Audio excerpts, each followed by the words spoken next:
Hello, welcome to Boomer Health at Home, the show where we try and provide you and your loved ones information on how to live a happy and healthy life. I'm your host, Brett Pulte, and since this is our first show of 2019, and just like every other person out there, we all have health goals, and we've all made our New Year's resolution, and weight loss is always one of the biggest topics of this time of year.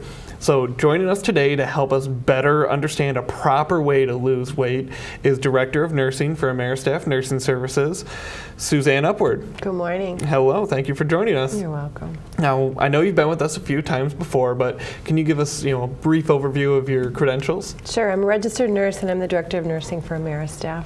Good to hear. So our show today is all about how to lose weight properly, and it seems like everyone is always dieting these days, not just one time a year anymore. What do you think are some of the biggest factors behind the continuous need for weight loss?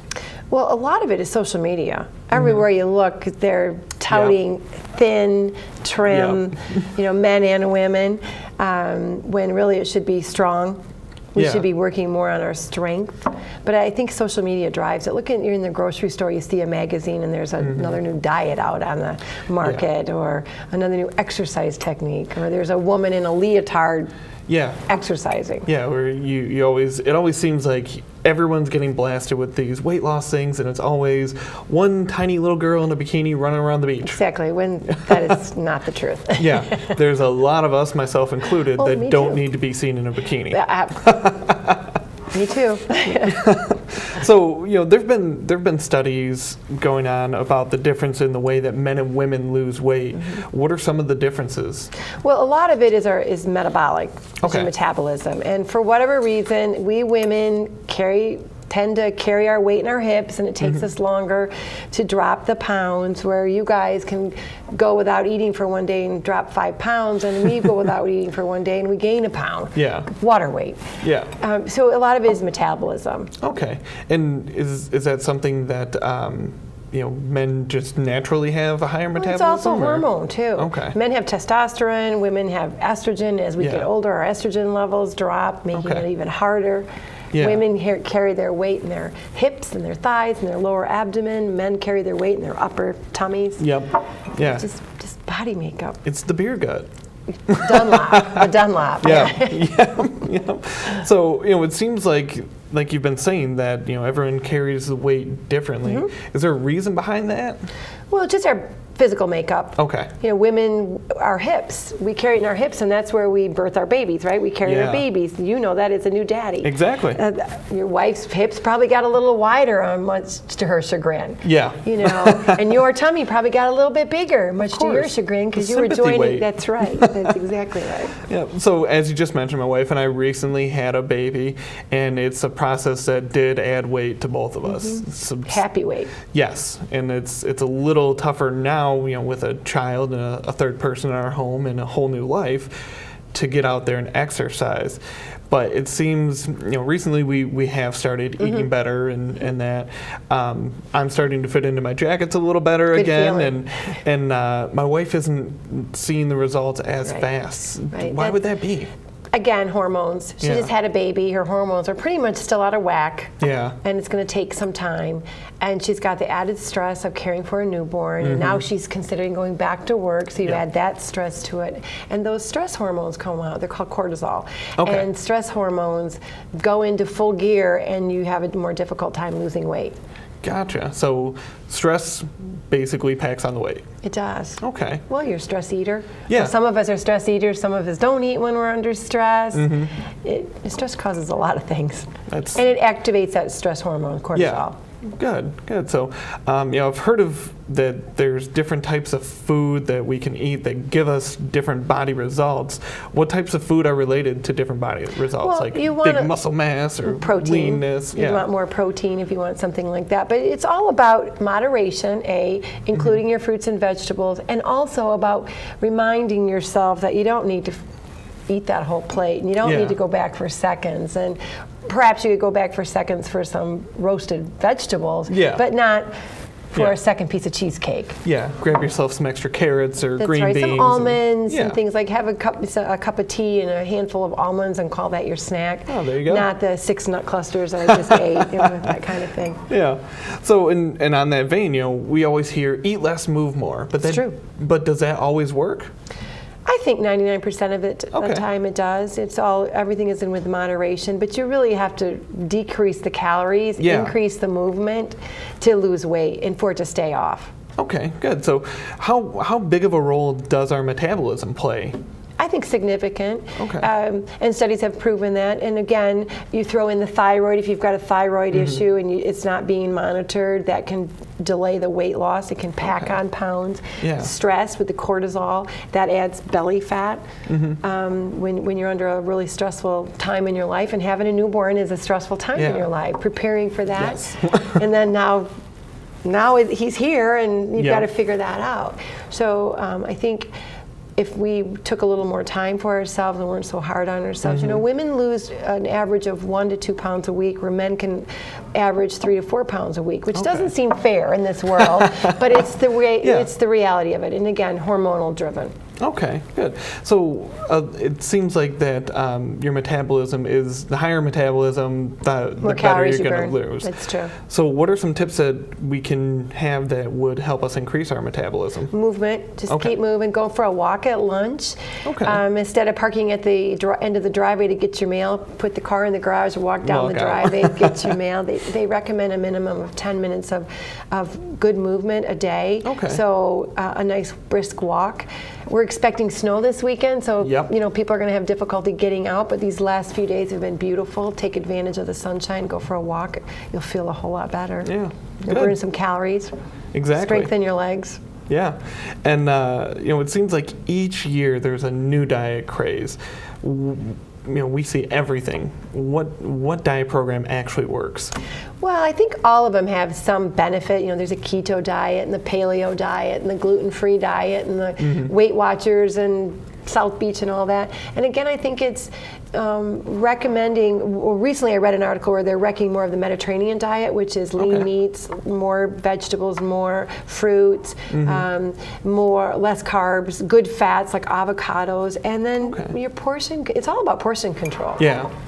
Yeah, and I've actually read a study years ago that if you just use a smaller plate, less will fit on it. That's right. But it looks like you have more food. Exactly. So you have to trick your brain into thinking you're eating more. Yeah. Instead of having, a lot of people like milkshakes. They're full of protein, but they're also full of sugar. So instead of having the large one, maybe get the little kitty one. You still are meeting your needs for the sweet, and you're getting your protein, your calcium, but you're not getting that full calorie. Yeah. Good. So how can a person choose a diet plan that is right for them? I think it's just trial and error. Okay. You have to. Do you like to cook? So if you like to cook, then you're gonna roast more vegetables. You're gonna add more vegetables into your diet. You're gonna add more lean meats, more roasted meats, more grilled meats. If you don't like to cook, there's lots of meal plans out there that you can purchase through Blue Apron and all those different places. Perhaps you could do that. It's staying away from the high fat, high sodium, high calorie fast food. Okay. Genre. Yeah. Don't get the French fries at lunch. Yeah. Bake a sweet potato and have that instead. So essentially, if you're making your meal, there's less chance of it being, bad. Don't stand in front of the pantry and start doing this. Take it out and make it purposeful. Well, that's good. That's good. So, as you said earlier, social media is one of those things out there that seems to be extremely, extremely important, or an important way for us to all find out about these diets. But what other societal factors play a role in losing weight? In losing weight? Yeah. Well, we all want to look good, right? Of course. We all want to look great in that black dress or those pants or whatnot, and we put so much pressure on ourselves to be perfect. I shared with you earlier how old I am. I won't go there now. 27. Thank you. But I'm not 25. I'm not going to look like I was 20. I'm 25, nor do I want to go back there. I just want to look healthy and strong. And we just put so much pressure on ourselves for whatever reason. And I think women especially are hard on themselves. We look in the mirror and we we immediately go to that spot in our body that's not good. I was in yoga the other night and I made a comment about my weight, and she said, you don't want to lose weight, you want to be strong. And I thought, oh gosh, that's the truth. I don't want to lose weight. I just want to be strong and have strong bones and good balance and things like that. And you've seen some of those pictures out there where especially a lot more women are doing this because of the image factor. But you'll see a woman says 125 pounds here and they look fine, but then they post another one 130 where they're just nothing but shredded muscle. Right. Yeah. Well, I don't know how that happens. It's through a lot of work. I've never been able to achieve it myself either. So I don't know that I want to look like that, but so what are some of the health benefits that a person can experience while they're losing the weight? Well, you feel so much better about yourself. Your hair looks better because you're eating healthier. Your nails grow. Nothing like putting on a pair of pants that aren't snug around the waist. You sleep better because you've lost some weight. I'm a runner, and I lost a little bit of weight, and I have increased my speed because I'm not dragging around some extra pounds. And I think you just feel good about it. Yeah. I think you can go too far to that extreme too, so you have to everything within moderation. Okay. But I think when you find that perfect weight, whatever that may be, you just feel much better. Well, that's good. And there seems to be 1,000 different workout programs these days too that all promise fast results. Are any of these true? In 5 days you'll have a six-pack abs. No, you just have to keep at it. Okay. You just have to keep at it because the reality is once you stop that program, you're going to go right back to those other habits. So again, it's just movement. Walking is such a good form of exercise. Yeah. All of us can do that, even with a walker. Even in a wheelchair, you can go for a walk because you're using your arms, right? If you have the arm mobility. And if you can't do that, lifting a few weights just to get the heart pumping and just to get the blood flowing a little better. And burn a few extra calories. And you really do feel better when you move. Think about how sluggish you feel after you've sat at your desk all day long and all you've done is drink coffee all day. You feel really sluggish and tired. You get up and you move around the office and you get things going and you feel you get stand that straighter. burst of energy you again. do, and you stand straighter. So it's just about movement. And like you said, moving more and getting out and eating there. less.